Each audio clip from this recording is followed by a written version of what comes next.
What's up, man? What's going on, everybody? Welcome back to How TV Family. It is I, MOE 713. We're back with another episode, guys. And today, man, today's going to be a good one, bro. Because I think I just stumbled on something that I wasn't supposed to. This video might be deleted. If y'all want to screen record it, y'all can screen record it. I want to share it, y'all can share it. Yeah, I urge y'all to follow me on Instagram at 713MOE. You're going to have to type it in because, of course, YouTube denies me with the right to share my links now. It's 713MOE. Type it in as my Instagram. It's going to be in the description also. And also, if y'all want to join me on Patreon, you know, I don't get paid by YouTube. If y'all want to keep the channel going, join my Patreon, man. Be a supporter.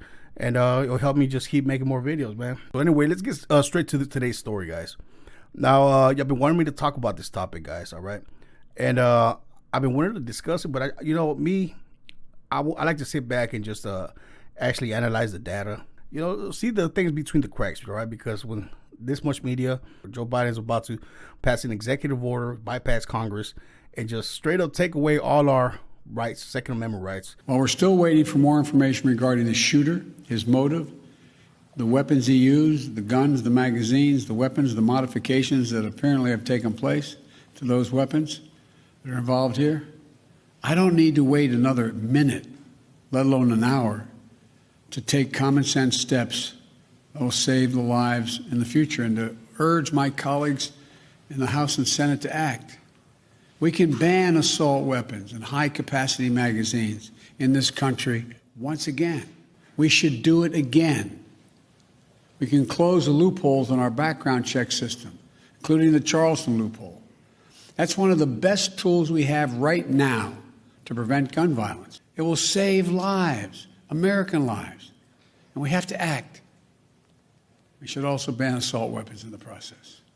It's just fishy. There's a lot of red flags there. What a coincidence that now they have an excuse to take everybody's guns away at a point where all of our rights and our freedom is basically taken away. And lo and behold, another mass shooting right on time, right on target, which is weird. Now, I want y'all to know, guys, that I uncovered some stuff that is very, very shocking, very eye-opening, and very dangerous for me to even talk about, I believe, because I stumbled across this because, you know, I like to dig in deep, bro. But we're going to kind of give you a context of everything that's going on, all right? To get to, and we're going to begin tonight with the investigation into the deadly rampage in Boulder. 10 lives lost. The suspect, Ahmad Alissa, now facing 10 counts of murder, now set to appear in court. Tonight here, we're learning more about his life from friends, acquaintances, describing alleged anger issues, among other things. Tonight, chilling new details from inside that store, from survivors, witnesses who saw it all play out. All right, so this guy apparently goes into the grocery store. He's distraught. They say he's psychotic. Family members in that police affidavit, he had been acting strangely in the days leading up to the shooting, fiddling with this AR-style gun, and they suggested that he had suffered from some sort of mental health issue. You know, it's just like the rest of them. Some MK Ultra. I mean, it's the same shit. I mean, it's just same mass shooting, just different scenario. 10 people pass away, all right? Now, I'm not discrediting that. I'm not saying that these people did not pass away. The people that are right here. I'm just telling you guys that there's such thing as an international affair program. State actors and non-state actors. And I will get to that in a little bit. Now, the non-state actors are the ones that aren't hired by the government, that don't want to participate, that do not know what's going on, and they get caught in the crossfire. I want y'all to look it up. If you don't believe me, look it up. Everything I'm saying is public information. Once again, I'm gonna have to say it's allegedly because of the sensitive topic. But anyway, this guy, another red flag is that this guy did not get killed. All right, he apparently did a big mass shooting, killed a bunch of people, and he got walked out with barely any injuries, and they even put him in a hospital bed so they could take him for evaluation. His accused killer, 21-year-old Ahmad Alissa, in jail tonight after surrendering to police who led him limping and handcuffed to an ambulance. Tomorrow, he makes his first court appearance, facing 10 counts of first-degree murder. To help him out. After he just murdered 10 people, red flag. I mean, this is just so convenient for this just to happen at this point, right? At a moment where we are fighting for our freedom, and they want to have so many distractions, and now the topic of the news media is going to be banning assault rifles. That's what they call them, assault rifles. Basically, they're AR-15s or, guns that we can actually defend ourselves from tyrant governments. And, it was in the Constitution because they knew that this would happen one day. Other red flag guys, another red flag that I've seen, I noticed the media, for some reason, they had all the high school buddies, they look like college students. They asked about this guy. Their answers look very staged. The things that we did hear was about anger issues that Ahmad had in high school. Angel, can you speak to any instances that he got angry and explain why? We understand there was an instance on the wrestling team. Tell us about that. Yeah, he did. He got angry once. We had to wrestle off junior varsity to varsity. Determines who's on JV, who's on varsity. Unfortunately, he lost. He got angry and he threatened to kill all the wrestlers and yelled at the wrestling coach. But after that, I never wrestled with him again. So he was cut from the varsity team essentially, and then yelled, "I'm going to kill you." No, he wasn't cut. He was cut because of what he did. Because what did he do? He lost. He threw his headgear, and he's like, "I'm going to kill you guys." Taylor, we've also heard about bullying in high school and hearing that he was bullied and perhaps bullied because of his faith as a Muslim. Can you talk to that? So I would witness racial slurs, people making fun of his last name. You heard the slurs? Yeah. And then I would hear it all, the whole 9 yards. What did they say to him, Taylor? They would just make terrorist jokes with him. And, as much as I would love to give out the story, I just don't feel comfortable talking about what they said. And there's another kid that even had some headpieces. He was fidgeting with it, and it looked like he was being fed through a thing. But y'all might be saying, "Mo, you're conspiracy theorist, this conspiracy theorist." Well, I wish that I didn't look even further, but I have to share this information with y'all guys because I found something very shocking. All right, me knowing that something's up already, in Boulder, Colorado, I said, man, for something this big, there must be training. All right, there must be training before the fact. So here I go in the interwebs and look for Boulder, Colorado anti-terrorism training before the date of the incident. And guys, what I found, y'all can take it however y'all want, but I'm gonna show y'all the documents. I believe that I found literally a crisis actor application. Let me show you guys. I put myself in the corner. It's weird.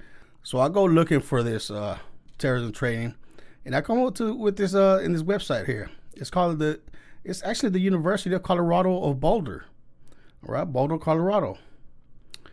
And then here's a special program, a special projects for interns. It's called the CEL. All right, this is March 11th, 2021. About the CEL. The CEL is the Counterterrorism Education Learning Lab. All right, supposedly it's a nonprofit, nonpartisan institution dedicated to preventing terrorism. Okay, so let's click on that. This is the International Affairs Program.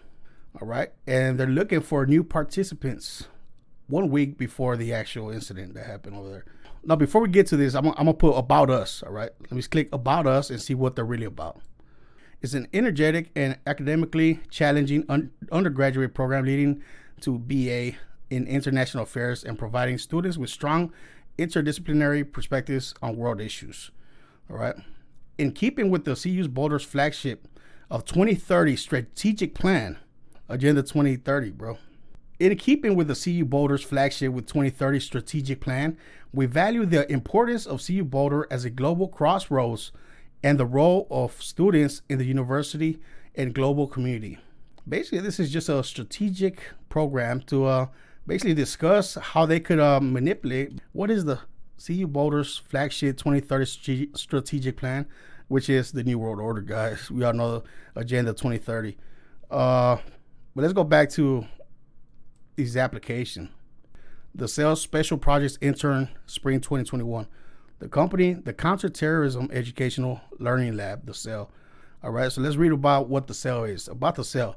The Counterterrorism Educational Learning Lab, the CEL, is a nonprofit, nonpartisan institution dedicated to preventing terrorism through education, empowerment, engagement. They engage in it. Our community training initiatives, speaker series, events, and award-winning exhibits, they're called exhibits, provide a comprehensive look at the threat of terrorism and how we all play a role in enhancing our nation's security. We can ban assault weapons and high-capacity magazines in this country once again. Let's read that once again. The CEL Counterterrorism Education Learning Lab. CEL is a nonprofit, nonpartisan institution dedicated to preventing terrorism through education, empowerment, and engagement. They want to engage in terrorism. Speaker series, events, and award-winning exhibit provide a comprehensive look at the threat of terrorism and how we play a role in enhancing our nation's security. So they basically want to be the brains of how they could improve the nation's security, even if it has to do with false flag terrorists and this and that.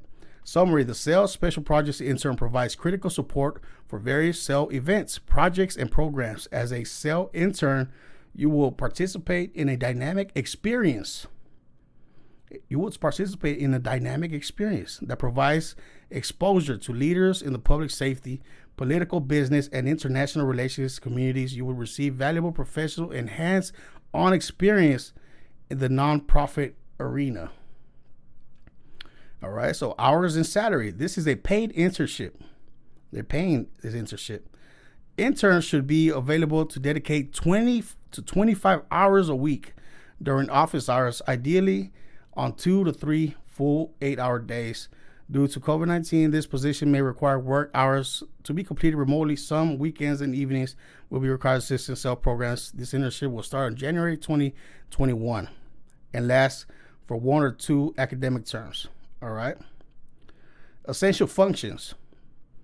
All right. What is the essential function? Supports project managers in coordinating schedules and milestones for CEL events, projects, and programs. What are CEL events? CEL events, the Counterterrorism Education Learning Lab. All right. So there's going to be counterterrorism events. It delivers engaging and informative training, representations, and progress updates to a variety of groups, both internal and externally. All right, researchers and reports upon topics related to domestic and international terrorism, homeland security, national security, and global security and community safety efforts. Helps coordinate logistics, update internal and external documents, and prepare supply and material for the programs and events. All right, provides timely communication, team members and management on all projects, both verbally and via weekly written status reports. Assists with the development and new tours of certain curriculum materials for the CEL exhibit, maintains relationships with and provides timely communications to all key partners and stakeholders, and other related duties assigned. All right. So what are the skills and qualifications for this? All right. Upper level undergraduate student or graduate student in a related field preferred. Experience with project management or coordination is strongly preferred. A passion for and experience in security studies, international relations, and current events. Exceptionally detail-oriented, ability to work independently with minimal supervision, the ability to handle confidential and sensitive information. All right, read that again. The ability to handle confidential and sensitive information. Okay. Outstanding writing, presentation, communication, and problem-solving skills. Experience working in fast-paced professional environments is a plus. Highly motivated, positive, flexible, and proactive team player is a must. Must be able to lift at least 20 pounds on an occasional basis and up to 20 pounds frequently. To apply, please submit your cover letter and resume to Jordan Clark, the CEL Special Projects Intern in the subject line. The application will be accepted on a rolling basis. Please submit your PDF cover letter and resume ASAP.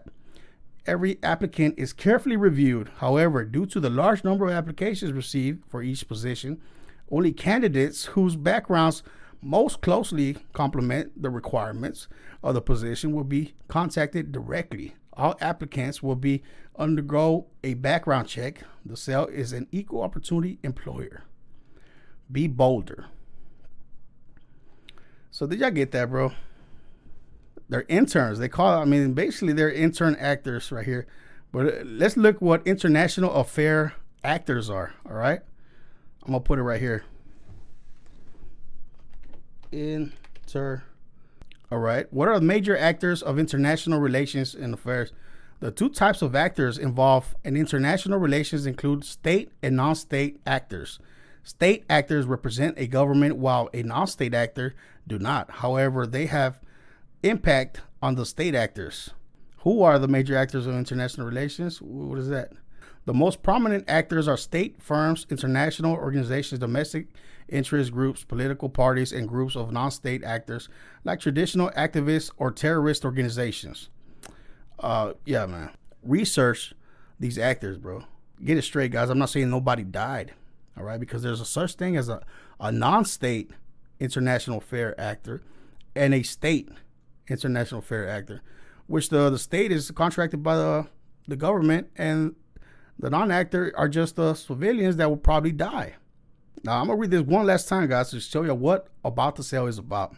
The Counterterrorism Education Learning Lab, CEL, is a nonprofit, nonpartisan institution dedicated to or preventing terrorism through education, empowerment, and engagement. Our community training initiatives, events, and award-winning exhibits provide a comprehensive look at the threat of terrorism and how we all play in a role to enhancing our national security by taking away our AR-15s. Now tell me if I'm tripping, but is this not an internship, a higher paid job to do things for the state? This is an application for crisis actors. You know, they want people hand-selected that can withhold personal and sensitive, very sensitive and confidential information. But at the end of the day, if you read through this carefully, guys, this is a crisis actor application if I ever seen one. You know, they're just using these fancy words and other words. They call them interns. I mean, once again, guys, I'm going to say that all this is allegedly. I'm going to keep looking deeper into this, but we have to keep fighting for our rights, guys. So they're trying to take all the right to bear arms, and it's just ridiculous, guys. They said it themselves. This is a part of their Agenda 2030 strategic plan. That's international affairs program. That's what it is. Look it up. And coincidentally, they're trying to hire these interns for counterterrorism 1 week before it happens in Boulder, Colorado. I mean, it's just sketchy to me. It's just sketchy, but maybe it's just me, guys. Maybe I'm tripping. Leave your comments down below, man. I'm gonna keep researching more, and hopefully, my channel will get deleted for this. But leave your comments down below, man. Let me know if y'all think I'm tripping. But if y'all do, don't take it from me. Do your research. I hope I just shed a little bit of light. But anyway, thank y'all for watching. This is MOE5713. Once again, follow me on Instagram. Join my Patreon if y'all haven't yet already. So y'all can support the channel, man. So I can keep the channel going. Support me on Patreon. Very much appreciated. But anyway, I'm going to see you on the next episode. Bam.